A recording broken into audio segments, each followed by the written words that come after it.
ship the game, but you actually, some of this is your hand drawn? Yeah, well, I actually inked the entire game, which was... Wow. Oh, whoa, hold on. I know, I'm trying to focus on this. I've never seen this level. Right, so this is one of the platforming stage from the second world. Holy cow. And y'all ain't messing around. It's interesting. So duck the duck. Get it? Right, literally, you get a duck. You gotta duck the duck, yeah. And then when you see the antic of the honk honk, that means the car train's coming in. The only way to avoid that is to parry these pink cards. It will flip you to the ceiling, but the interesting thing... So it flips the gravity. Right. Is that your controls also flip. So now it's down to jump when you're up there. Oh, you just flipped my brain upside down a little bit. Gotta keep you on your toes. I heard this game is too easy. And now this is like a mini boss at the end of the platforming level. In the middle of it, yeah. So nice. I don't want to ruin anything. Like, James, you gotta get through it. There you go. This is kind of a different phase to that platforming stage. Yeah, and I don't think many people have seen this actually. And this is some of the content that people are getting to, maybe not this level specifically, but some of the content people are actually getting. Yeah, exactly. It's unlocked, but this is probably the first time that we're seeing it on any Oh my gosh. Get away, Mom. You only got halfway through that level, too. Ooh. That was pretty good, though. I want to see that one more time. All right. Yeah. Like I said, James is like, oh, crap. the worlds are unlocked, so James would have been primed by the time he got to this by really mastering different mechanics and things like that. Throwing him right into it is not fair. I was just going to ask, like, I'm guessing, and again, correct, I don't want to go into any territory we're not ready to talk about, but it sounds like there's some progression unlocks as well. So you get to World 1, because there's some basic core mechanics you need to teach the player, and then, like, maybe a new shot is unlocked. Well, now you need to teach them how to use that new shot to the best of its ability. So by the time you would naturally get to this stage, you will have been parrying your way the entire time. You'd be dashing, you'd be jumping, you'd be attacking. You'd be doing this in your sleep. You'd be a professional by now, yeah. Do we need to do like an up, down, right, infinite health move? Yeah, exactly. On this dev kit?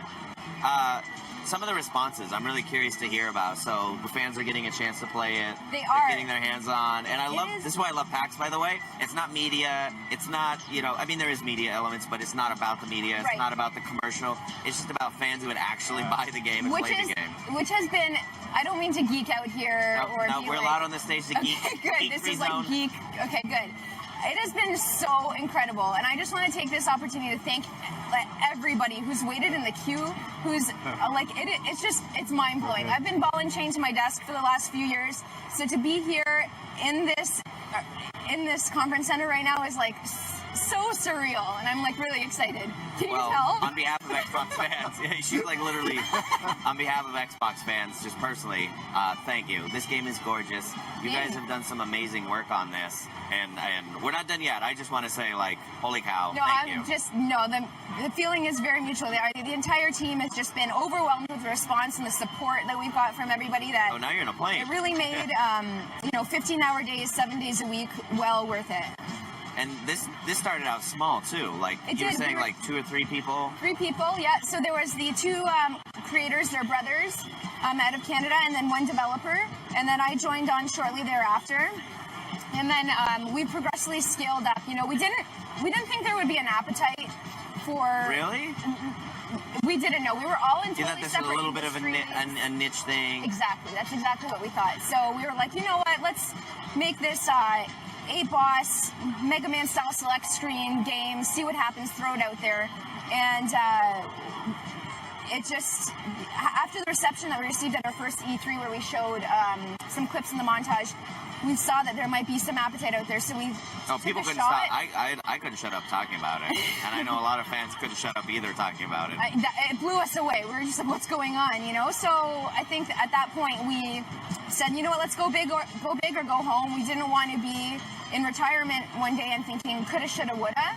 So we went all in. We quit our jobs and doubled down, made it bigger, made it better. Much bigger, yeah. Yeah, because that's what I think a lot of the fans in the beginning were like. We're like, wait a minute, I heard about Cuphead, now I haven't heard about it. It's like, you guys really were like, no, well, based on your response, we want to make the game that you guys are loving and you guys are seeing and excited about. Yeah, absolutely. Like last year when we had to do that delay, it it was a decision that we felt poorly about. Like, we felt really bad because people were looking forward to it, but it wasn't a hard decision. No, we wanted to remain true to our vision and deliver the game. We had one shot at doing this, and we wanted to make it right. So it wasn't too hard to make that call. At the end of the day, I'm always a big fan of. I always tell any developer I ever talk to, or anytime I see them online, I'm like, please take the time to make the best game we're so that you are proud and excited about. And I know Microsoft's been a partner with you guys to help make sure this is super optimized. Absolutely.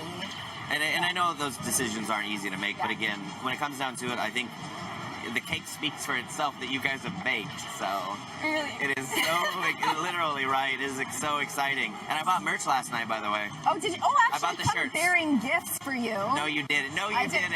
A custom. Did you steal that from Larry? I stole it from Major Nelson. Here you go, just for you. Thank you so much. Do you see this? They probably can't zoom in on it, but probably not. This is, and some people are getting these here, I think, if they go to Major Nelson. Yeah, at 3 p.m. today. So, on behalf of nerds everywhere, make more merch. Yeah, no, I want reasons to throw money. For now, we've been just focusing on this game, but I'm sure at the end of the month there'll be lots of fun things. And speaking of merch, actually, I know we can't hear it, the very loud upstage, very hustle and bustle, but it's really worth pointing out the sound of this game, the soundtrack. I've heard you guys talk briefly about it, but maybe share some of that. Yeah, absolutely. So there's nearly 3 hours of custom composed jazz music in this game, using a 10-piece big band, a 13-piece ragtime ensemble, a barbershop quartet, a solo pianist, and a tap dancer. So you literally didn't leave anything out? Nothing. We wanted to remain as authentic as possible to the era, did everything by... Yeah. That's okay. Look, How close were you? So close. So close. Was that the last phase? That was, yep. I love that the bird is like dead and dying, and like I haven't seen any of this. And you're still having to attack it? Right? No, you're doing really good. Let's do the interview. Let's just sit here and just watch. So yeah, the composer was a childhood friend that we grew up with, and he's the lead percussionist for the National Ballet, and he did it for us, which we're so grateful for. Christopher Madigan, we love you. Yes, it is a great soundtrack. So it's available right now on a special edition vinyl, but it'll also be available digitally. I saw that. It's like gold and brown. It's like super like old classic. Yeah, it looks really cool. Yeah, I think you guys did that with I Am 8-Bit. It looks so nice. Right. Again, this is just gorgeous. And who's this wonderful lady here? This is Baroness von Bonbon. So this is another boss. It's who? Baroness von Bonbon. She's very posh. I feel like you guys are just sitting around on a Skype call, drinking your morning coffee. You don't even want to know how we get to those ideas. And someone's like, I mean a bonbon. Yeah, this Baroness is not von rated, bonbon. Is it? No. I don't know what we're rated. We'll leave that conversation. Yeah, so this is the Baroness. She got an angry cupcake cute. friend. Yeah, he is not very happy. It looks like she's hiding in her castle. And again, this is actually a great stage where James is using his homing weapon, because that cupcake will chase you, and so he doesn't have to perfectly aim at any time, and it's a really good time to use that. I bet you all see lots of gamers when they're doing these speed runs and they're doing these challenges with their friends.